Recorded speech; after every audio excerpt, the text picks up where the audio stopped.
Si tu es tombé sur cette vidéo, c'est que tu vas apprendre à structurer ta séance de préparation physique. Moi, je m'appelle Mohamed, je suis sportif de haut niveau en judo. J'ai eu la chance de passer par les Pôle Espoir, Pôle France et Collectif National INSEP. Et je suis toujours sur le circuit malgré tout, malgré les blessures. Donc d'abord, pour structurer ta séance, tu vas commencer à t'échauffer. Il faut que tu prépares tes membres aux contraintes qui vont se passer durant la séance. Moi, ce que je te conseille, c'est les rotations articulaires contrôlées. Tu as une vidéo juste ici qui va apparaître. Le but, c'est d'aller dans une amplitude plus ou moins maximale pour, entre guillemets, imiter les contraintes. Et en plus de ça, c'est des excellents exercices pour travailler sa mobilité. Donc voilà, tu t'échauffes. T'imites un peu les mouvements aussi que tu vas faire durant la séance pour aussi ne pas être surpris par l'effort. Et là, on peut commencer. Tu vas commencer par l'explosivité.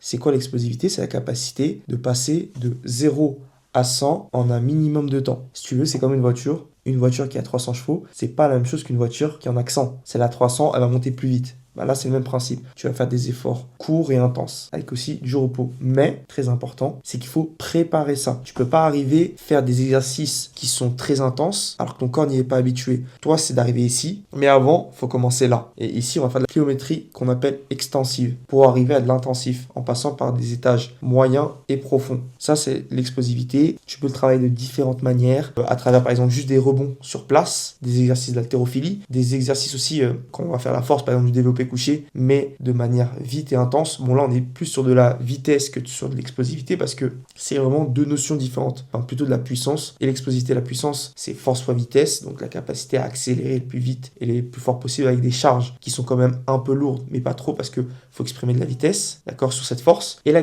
comme j'ai dit, l'explosivité, c'est de passer de 0 à 100. Mais en tout cas, ces deux concepts sont à privilégier en début de séance pour en fait la fraîcheur nerveuse. Dedans, t'es frais, ça veut dire que tu vas pouvoir exprimer cette vitesse le mieux possible. Ensuite, on va passer à la force.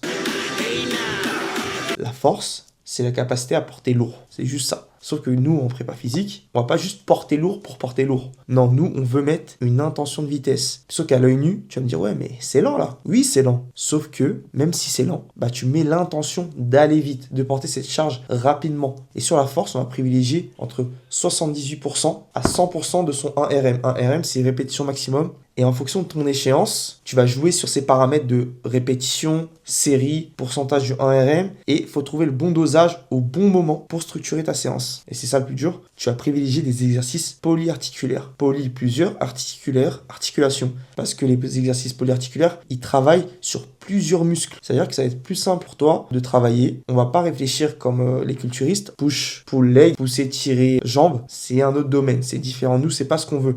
Nous, ce qu'on veut imiter, c'est les patterns de mouvement. Pousser, tirer, sauter, repousser. Des exercices, en fait, liés au sport. Donc, ce que je privilégie, ça va être du développé couché, du tirage, des squats. Tu as des variantes comme le développé militaire pour le pousser. Pour le tirage, on peut faire des tractions lestées, des tirages assis, tirage couché. Sur les squats, tu as le squat, le back squat, donc barre derrière le dos, mais tu as aussi le front squat, Zercher squat. Tu as aussi le soulevé de terre. Parce que sur les jambes, tu as une dominante genou sur le squat et hanche pour soulever de terre. Parce que exprimer de la force avec les hanches, c'est tout aussi important en sport de combat. Donc après avoir fait l'explosivité et la force, tu vas passer au renforcement musculaire. En gros, tu vas faire des exercices de prévention pour en fait pas te blesser et pouvoir durer sur le long terme. Tu as le choix en fait. Vraiment, tu as une panoplie d'exercices en fonction de tes faiblesses. Par exemple, si en ce moment tu es sur une faiblesse épaule, sur le renforcement, tu vas privilégier les épaules. Si tu as un peu de douleur au niveau des genoux, tu vas privilégier les genoux. On peut aller plus sur des répétitions type hypertrophie, des charges un peu plus légères avec plus de répétitions. Ça, c'est à toi de gérer. En tout cas, tu peux juste m'envoyer un message et on pourra en parler un peu plus. Maintenant, tu vas passer au cardio. Qu'est-ce que c'est le cardio?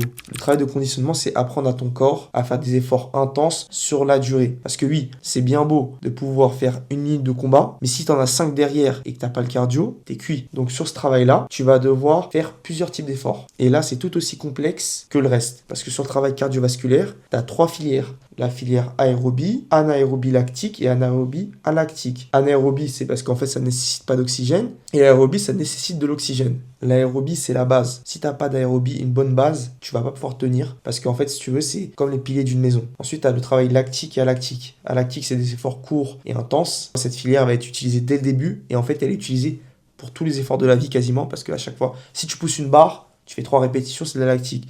Et le lactique, c'est des efforts entre 30 secondes et 3 à 4 minutes. Et le mix de tout fait que tu es un bon athlète. Et sur ce travail, il va falloir, en fonction de tes besoins, adapter selon la compétition. Et selon aussi quelle compétition. Parce que oui, Tu as des compétitions où c'est pas la priorité, donc on va dire on peut nexter. Et tu as des compétitions où là c'est la priorité, il faut bosser ces filières à ce moment-là. Maintenant que tu as toutes ces infos, tu as deux choix. Le premier, c'est de t'inspirer et d'essayer de construire ta séance, sachant qu'il y a des compétences que tu n'as pas. Mais ça peut marcher. Et la deuxième option, c'est juste de m'envoyer un message sur mon Instagram que je vais mettre dans la bio. Tu m'envoies un message, on peut en parler, essayer de comprendre les problématiques, afin que moi, je puisse t'aider à aller le plus loin possible, de manière structurée et avec un minimum de perte de temps grâce à mes connaissances et mon expérience. Pour toi, c'est un gain de temps. Et c'est une approche différente de l'entraînement. Et surtout, n'hésite pas à liker, commenter, partager. Je veux vos avis dans la barre des commentaires pour que je progresse et je puisse peut-être vous donner encore plus d'infos. Allez, ciao!